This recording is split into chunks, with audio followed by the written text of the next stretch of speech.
Fala galera, tudo tranquilo?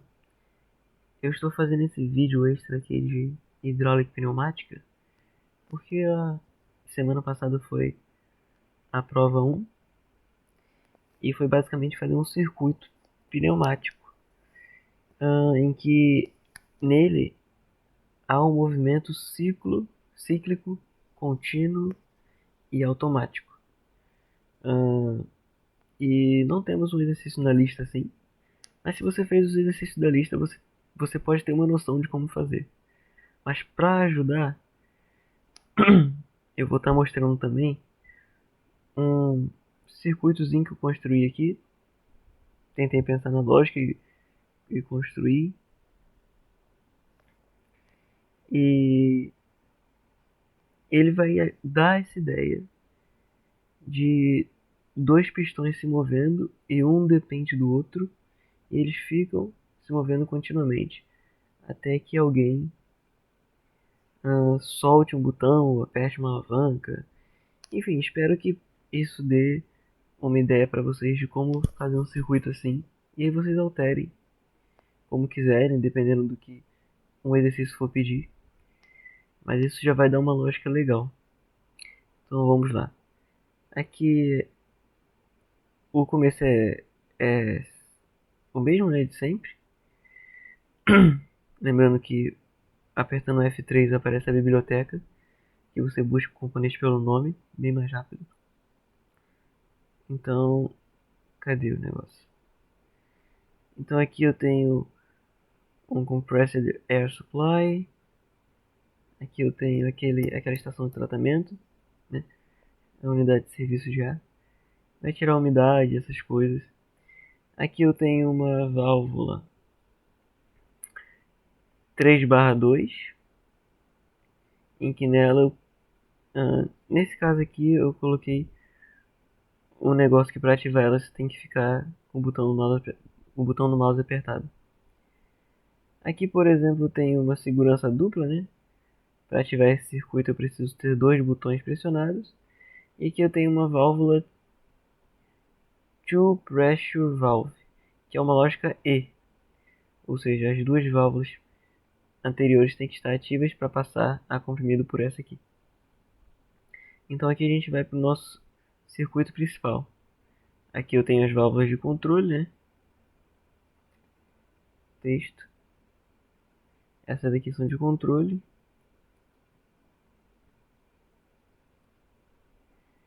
E aqui em cima já é o acionamento. E aqui em cima são os atuadores. Mais para cima.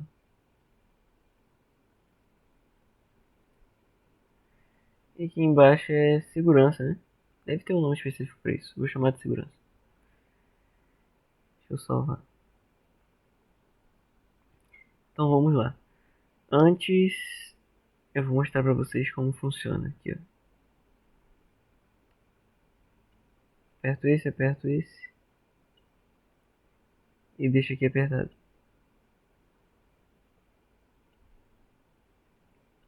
Beleza. Vamos ver então a lógica. Para o primeiro pistão, eu tenho duas válvulas 3/2. Uma normalmente aberta, que é essa aqui. Outra normalmente fechada, que é essa aqui. Nesse caso ela vai estar acionada por causa da label D, que a gente vai ver mais pra frente. Elas duas interligadas em uma shuttle valve, que é a lógica OU. E aqui ela vem empurrando uma válvula 5/2, que esse é o estado normal dela, inicial. E ela empurra para a direita, mudando de estado e acionando esse pistão, fazendo ele se mover para a direita. O retorno dele é feito por uma 3/2. E agora vamos ver essas labels. A label E, quem é a label E aqui? A label E é o fim de curso da primeira válvula, do primeiro cilindro aqui. Então eu crio uma label e eu boto esse cilindro vai de 0 a 100 milímetros. Então o fim de curso eu boto 100 nessas duas áreas aqui. E quando ele chegar no final, ele aciona a Label E. Então a Label E vai ativar essa primeira válvula que vai fechar, impedindo de passar por aqui. A Label D, ela é o início de curso do segundo cilindro. Aqui D, quando o cilindro não tiver andado nada, ou seja, está em 0 milímetros, andou 0 milímetros. Então, ou seja, esse cilindro está no estado inicial dele. Quando ele está no estado inicial, eu permito passar ar comprimido por aqui, que vai acionar minha 5.2 e vai empurrar o cilindro. Ou seja, uma condição, e eu não vou imaginar que o exercício pediu isso, né? Que o exercício pediu que o primeiro cilindro só acione se o segundo cilindro estiver recuado, certo? No começo. Então é isso que vai acontecer. Ele está recuado, vai passar ar comprimido.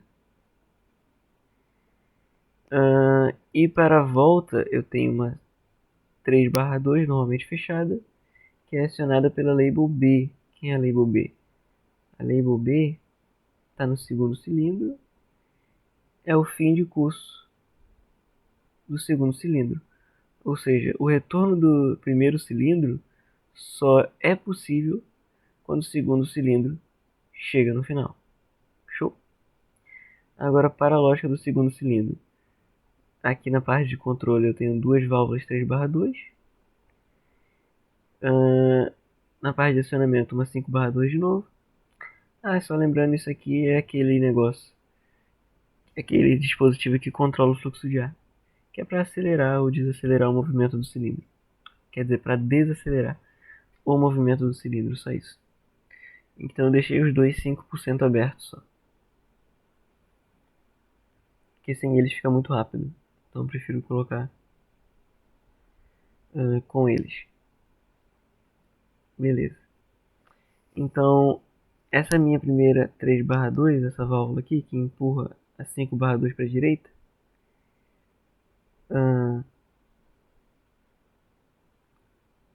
que vai empurrar o cilindro 2, que vai acionar o cilindro 2, ela é acionada pela Label A. Quem é a Label A? É o fim de curso do cilindro 1. Ou seja, quando o cilindro 1 chega no final,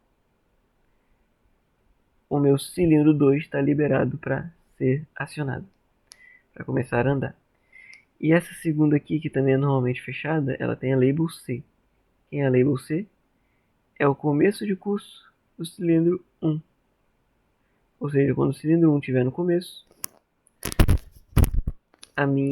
o meu cilindro 2 está liberado para retornar.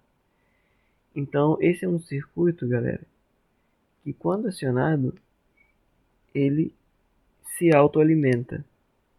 Quem for de controle e automação aí, ter tido alguma matéria de acionamentos elétricos, vai lembrar que tem muitos circuitos elétricos que você aperta um botão e deixa lá. Não precisa ficar apertando diferentes botões toda hora. Você aperta o botão de início e o circuito fica se retroalimentando. Geralmente com um selo, né? É o selo que se chama.